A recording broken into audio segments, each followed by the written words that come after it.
Hello, young scientists. Welcome to an exciting journey into the human body. Today, we are diving deep into the digestive system and focusing on a crucial process, absorption of digested food. Have you ever wondered how the food you eat actually gets into your body to give you energy? We'll explore this fascinating topic together, starting with the basics and moving to advanced concepts. Get ready to unlock the secrets of how your body truly uses the food you consume. Let's begin our adventure at the easy level, understanding the fundamental steps of how digested food makes its way into your system. After food is broken down into tiny molecules, absorption is the next vital step. Imagine these tiny molecules, like glucose from carbohydrates or amino acids from proteins, needing to cross a barrier to enter your bloodstream.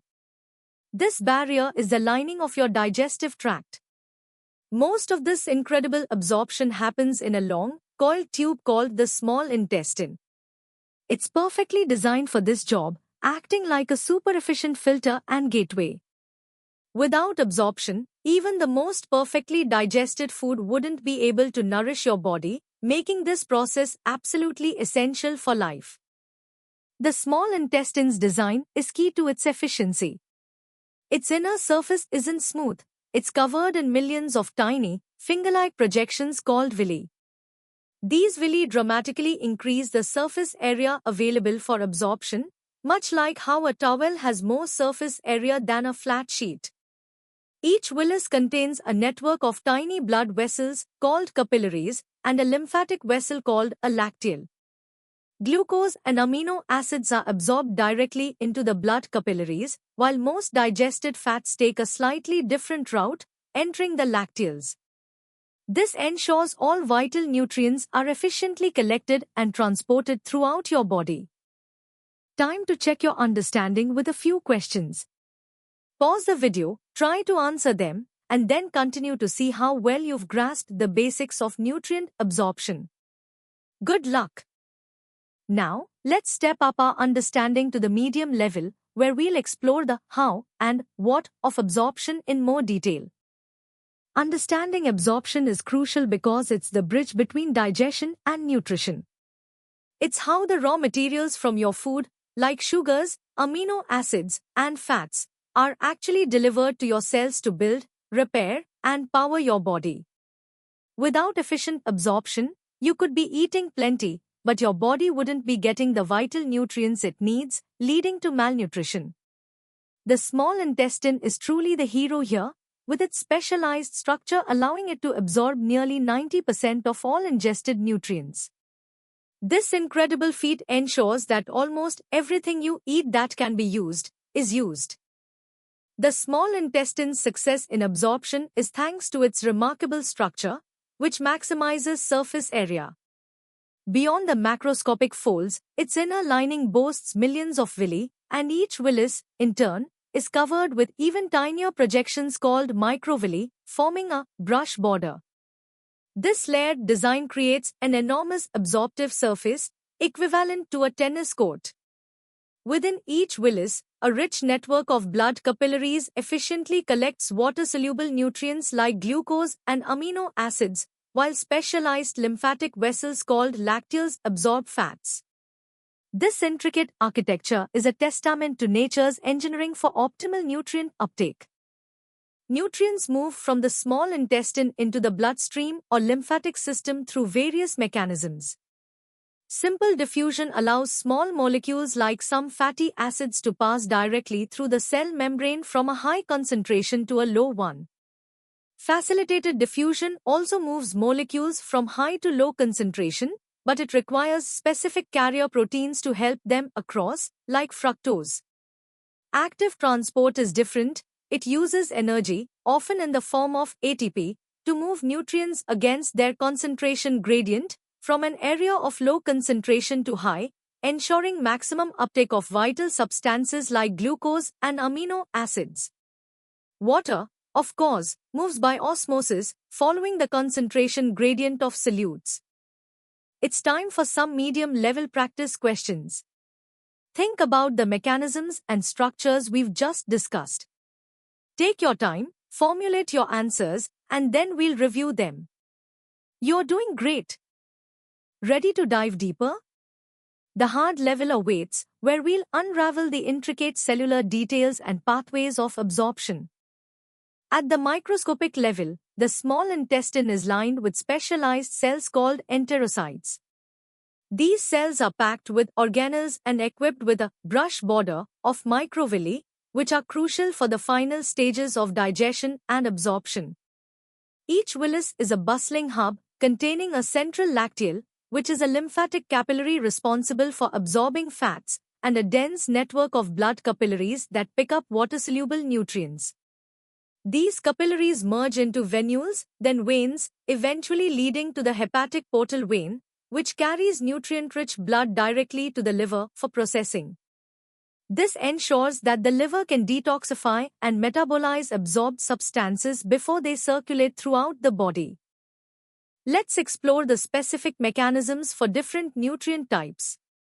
Glucose and amino acids primarily use active transport, often coupled with sodium ions, to enter the enterocytes. For example, the SGLT1 transporter actively moves glucose and sodium into the cell. Fructose uses facilitated diffusion via GLUT5. Once inside, these nutrients exit the enterocyte into the bloodstream via facilitated diffusion using different transporters like GLUT2 for glucose. Fats follow a unique pathway. After emulsification by bile and breakdown into fatty acids and monoglycerides, they diffuse into the enterocytes, where they are reformed into triglycerides and packaged into chylomicrons. These chylomicrons are then released into the lacteals, bypassing the liver initially. While the small intestine is the primary site, other parts of the digestive system also contribute to absorption. The stomach, though mainly a mixing and digestive organ, can absorb small, lipid-soluble molecules like alcohol and certain drugs, which is why their effects can be felt relatively quickly. The large intestine, while not involved in nutrient absorption in the same way, plays a crucial role in absorbing water and electrolytes, which is vital for maintaining fluid balance. It also absorbs certain vitamins, such as vitamin K and some B vitamins, which are produced by the beneficial bacteria residing within it. Thus, absorption is a multi-stage process occurring throughout the GI tract. Now, let's challenge your understanding with the hard-level questions. These will require you to think critically and apply the detailed knowledge we've just covered. Take your time, and good luck. Welcome to the hardest level. Here, we'll delve into the molecular intricacies, clinical relevance, and cutting-edge insights into nutrient absorption. At the core of absorption are the enterocytes, whose apical and basolateral membranes house distinct sets of transporters. The Na plus K plus ATPase on the basolateral membrane actively pumps sodium out of the cell, maintaining a low intracellular sodium concentration. This electrochemical gradient powers secondary active transport mechanisms on the apical membrane, such as the SGLT1 transporter, which co-transports sodium and glucose into the cell.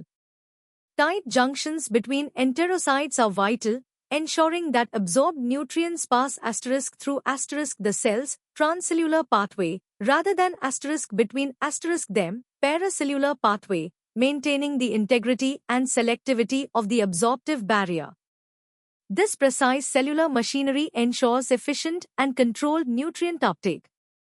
The regulation of absorption is a sophisticated interplay of neural and hormonal signals. The enteric nervous system, often called the second brain, locally controls gut motility and blood flow, indirectly influencing absorption rates. Hormones like gastrin, secretin, cholecystokinin, CCK, and gastric inhibitory peptide, GIP, modulate digestive processes upstream, thereby affecting the availability of nutrients for absorption. For example, CCK stimulates bile release and pancreatic enzyme secretion, both crucial for fat digestion and subsequent absorption. Furthermore, nutrient sensors within the gut lumen can trigger specific responses, optimizing the absorptive capacity based on the meal composition. malabsorption syndromes highlight the critical importance of efficient absorption. In celiac disease, an immune reaction to gluten causes damage and flattening of the villi, drastically reducing the absorptive surface area. This leads to deficiencies in various nutrients.